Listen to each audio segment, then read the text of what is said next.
ನೋಡಿ, ಮನುಷ್ಯನಿಗೆ ಹುಟ್ಟು ಉಚಿತ, ಸಾವು ಖಚಿತ. ಯಾಕಂದ್ರೆ ಎಲ್ಲರೂ ಮಧ್ಯೆ ಸಾಯಲೇಬೇಕು.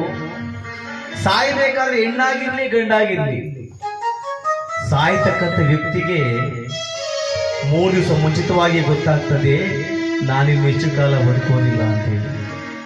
ಹೆಂಗಪ್ಪ ಗೊತ್ತಾಗ್ತದೆ ನೀವು ಕೇಳ್ಬೋದು. ಯಾವ ವ್ಯಕ್ತಿ ಸಾಯ್ತಾನೋ ಆ ವ್ಯಕ್ತಿ ಮನೆ ಹತ್ರ ಯಮಲೋಕದಿಂದ ಕಾಲ ಯಮದೂತರು ಬಂದು, ಯಮಲೋಕದಿಂದ ಕಾಲ ಯಮದೂತರು 3 ದಿವಸ ಮುಂಚಿತವಾಗಿ ಬಂದು ಅವರು ವಾಸ ಮಾಡ್ತಾ ಇರ್ತಕ್ಕಂಥ ಮನೆಯ ನಡು ಬಾಗಿಲಿಗೆ ಒಂದು ನೋಟಿಸ್ ಅಂಟಿಸ್ತಾರಂತೆ. ಪಾ ಕೃಷ್ಣಪ್ಪ, ಈ ಭೂಲೋಕದ ಸಂತೆಯಲ್ಲಿ ವ್ಯಾಪಾರ ಮಾಡ್ಕೊಂಡಿದ್ದೆ ಇಷ್ಟು ದಿವಸ, ನೀನು ಈ ಸಂಸಾರ ಸಾಗರದಲ್ಲಿ ಈಜಾಡ್ಕೊಂಡಿದ್ದೆ. ಆ ಭಗವಂತನ ಆಜ್ಞೆಯಂತೆ ನಿನ್ನ ಆಯಸ್ಸು ಮುಗಿದೋಗ್ತಾ ಇದೆಯಪ್ಪ. ಇದು ನಿನಗೆ 3 ದಿವಸ ಸಮಯ ಇದೆ. ಈ 3 ದಿವಸದಲ್ಲಿ ನೀನ್ ಯಾರಾದ್ರೂ ನೋಡ್ಬೇಕಾದ್ರೆ ನೋಡ್ಬಿಡು, ಯಾರಿಗಾದ್ರೂ ಏನಾದ್ರೂ ಕೊಡ್ಬೇಕಾದ್ರೆ ಕೊಟ್ಬಿಡು, ಏನಾದ್ರೂ ತಿನ್ಬೇಕಂತ ಆಸೆ ಇದ್ರೆ ತಿಂದ್ಬಿಡಪ್ಪ, ನಾವು ಮತ್ತೆ 3 ದಿವಸ ಬರ್ತೀವಿ ಅಂತ ಹೇಳಿ ಆ ಯಮದೂತರು ಆ ನೋಟಿಸ್ ಅನ್ನ ನಡು ಬಾಗಿಲಿಗೆ ಅಂಟಿಸಿ ಹೊರಟೋದ್ರೆ, ನೋಡಿ ದಿನ ಒಂದಾಯಿತು.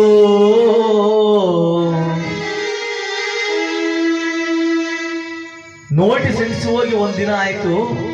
ಕೃಷ್ಣಪ್ಪನವರಿಗೆ ಮಮಕಾರ ಶುರುವಾಯಿತು. ಪಾ ಮಗನೇ, ಯಾಕಪ್ಪ? ಅಪ್ಪ ನನ್ನ ಹೆಣ್ಮಗಳನ್ನ ಮಾತೇಳೋ ಗೌರವ ನೋಡ್ಬೇಕು ಅಪ್ಪ, ಹಂಗೆ ನನ್ನ ಮೊಮ್ಮಗಳನ್ನ ಮಾತೇಳೋ ಮಾತಾಡ್ಬೇಕು. ಹಂಗೆ ಏನಾದ್ರು ಪೇಟೆ ಕಡೆ ಹೋದ್ರೆ ಏನಾದ್ರು ಸ್ವಲ್ಪ ತಿಂಡಿ ತಗೊಂಡ್ಬಂದು ಕೊಡೋ, ಸಿಹಿ ತಿಂಡಿ ತಿನ್ಬೇಕಂತ ಆಸೆ ಆಗ್ತಾ ಇದೆ ಎಂಬುದಾಗಿ ತನ್ನ ಬಯಕೆಗಳನ್ನ ಹೇಳ್ತಾ ಇರ್ಬೇಕಾದ್ರೆ, ನೋಡಿ ಮನೆಯಲ್ಲಿ ಯಾಕಪ್ಪ ಹಿಂಗೆಲ್ಲ ಮಾತಾಡ್ತಾ ಇದೆ, ನಮ್ಗೆ ಏನ್ ಕಡಿಮೆ ಆಗಿದೆ, ಏನೋ ಬಿಡುತ್ತೆ ಅವ್ರವ್ರ ಪಾಡಿದವ್ರು ಹೊರಟೋದ್ರೆ ದಿನ 1 ಆಯ್ತು, 2 ಆಯ್ತು, 3 ಆಯ್ತು. ದಿನ 3 ಆದಾಗ ಯಮಲೋಕದಿಂದ ಕಾಲ ಯಮದೂತರು ಮತ್ತೆ ಬರ್ತಾರೆ ನೋಡಿ ಮನೆ ಹತ್ರ. ಎಲ್ಲಿದ್ದಾರೆ ಕೃಷ್ಣಪ್ಪನವ್ರು? ಮನೆಯಲ್ಲವ್ರ, ಆಸ್ಪತ್ರೆಯಲ್ಲವ್ರ, ತೋಟದಲ್ಲವ್ರ, ಪೇಟೆಲ್ಲವ್ರ ಎಂಬುದಾಗಿ ಹುಡುಕಾಡಿ ನೋಡಿ ಎಲ್ಲಿದ್ರೆ ಅಲ್ಲಿಗೆ ಹೋಗಿ